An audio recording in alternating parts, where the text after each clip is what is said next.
This is our main top module. It receives data serially through the receiver and outputs data serially through the transmitter. And in the middle of these two operations is where we do our logic for the transformation. So depending on what switch is high, we do different transformations.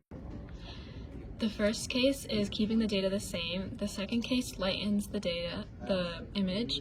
The third case darkens the image, and the fourth case inverts the image. And we can also set the darkening and lightening to a specific factor, so if we want it more darkened or less darkened. We also instantiate two modules, the transmitter and the receiver. So the receiver first receives the data serially, and then here we can see this is where the 8-bit data is stored, and then once it's transmitted, it turns into data 2, and the transmitter receives the parallel 8-bit data and outputs it serially.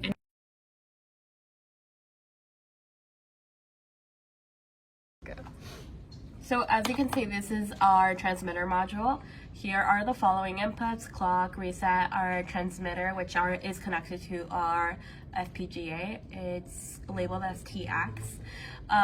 This is our data input, and it's a total of 8 bits. And this is where we are transmitting serial outputs.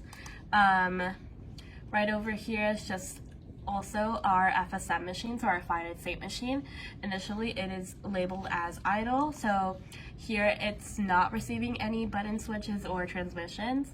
Right here below is where actually once you switch off a button or toggle with it, the following effects happen. And then all of this would be transmitted back to serial data, and we're able to get our processed image. Okay. Right over here we have our transmit to bouncing module. We were initially using buttons for this whole project, and we didn't really use it anymore. So initially, again, we used a button to bouncer to toggle with the transmit button. Right over here we have our top module for the transmitter. Right here is parallel data that is sent and is sent via the transmitter. We chose to implement this whole project again using switches, but you might notice that we still have a button still declared here. We chose to do that because of simplicity and also for debugging purposes. Alright, so this is our receiver module. So it receives serial data over the RxD line and outputs 8 bits of data to the Rx data. The receiver operates using a finite state machine with 2 states, ideal and receiving.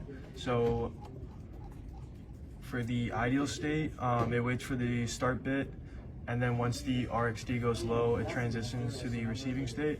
And then for the receiving state, it samples the data at 4 times the baud rate, which is oversampling, and then shifts the bits into a 10-bit register and counts the bits, one start bit, 8 data bits, and 1 stop bit, so 10 in total. And then once all the bits are received, it returns back to the idle state.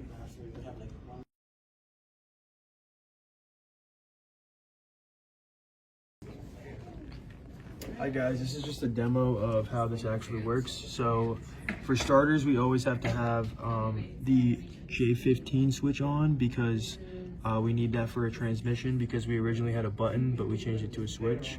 So this always needs to be on in order for the image processing to work. And then we have a bunch of switches that are labeled in our constraints file, but just for an example, this is our lightning switch, which is M13.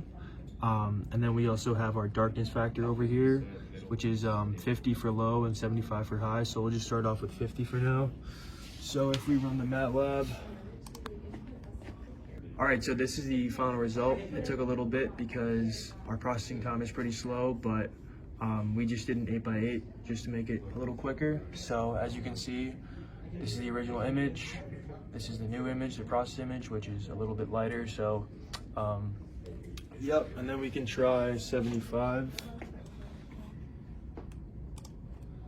So now we're gonna try 75. So we up the darkness factor, leave everything else the same. Okay guys, so this is the final result for a darkness factor of 75. So as you can see, it is brighter than the other result that we have. So this is a display of all the different transformations that we could do. These are the two darkening, but with different factors. This is with a factor of 75, and this is a factor of 50. Same with the brightening. This has a brightening factor of 75, and this one has a factor of 50. This is the image that's just sent directly. There's no difference. And then this is the inversion transformation. However, these are all just 8x8 images. However, with more time, you could get better resolution. This is one example, whereas there's no such transformation. And then this is another transformation where the dot is inverted. And finally, this one is a better resolution with a 64 by 64, where you can see it has been brightened up. However, it will take longer to process.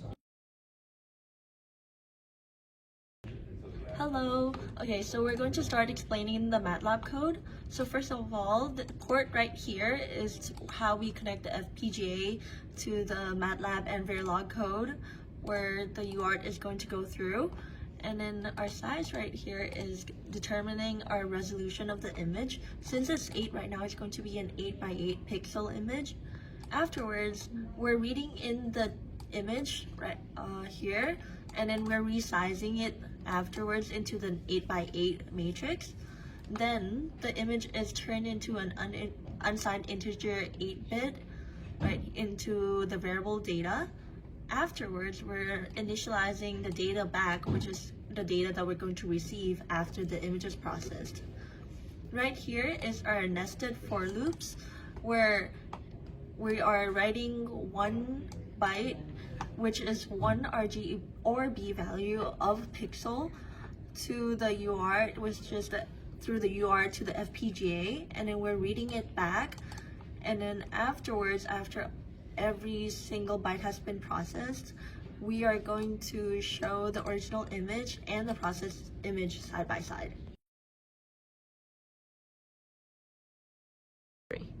Currently, we are sending 1 byte of data at a time, doing processing in Verilog, and then sending it back to MATLAB. But if we wanted to do more complex transformations, such as RGB to grayscale, or mirroring and rotating, we would need to send all the pixel data and store it all on the FPGA and then send it all back.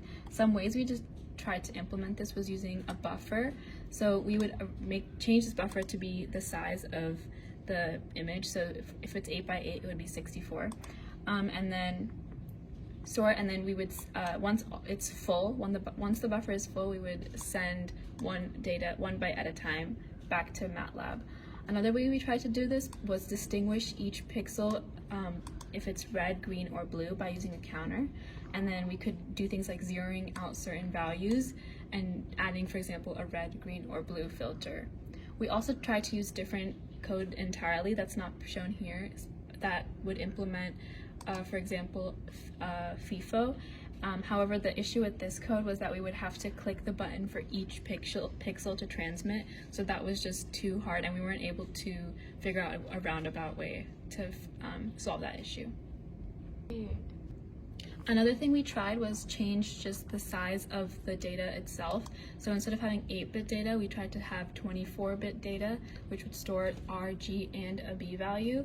However, this ended up not working, and we think it's because it's actually the hardware of the UART can only handle 8 bits of data, so we can't send 24.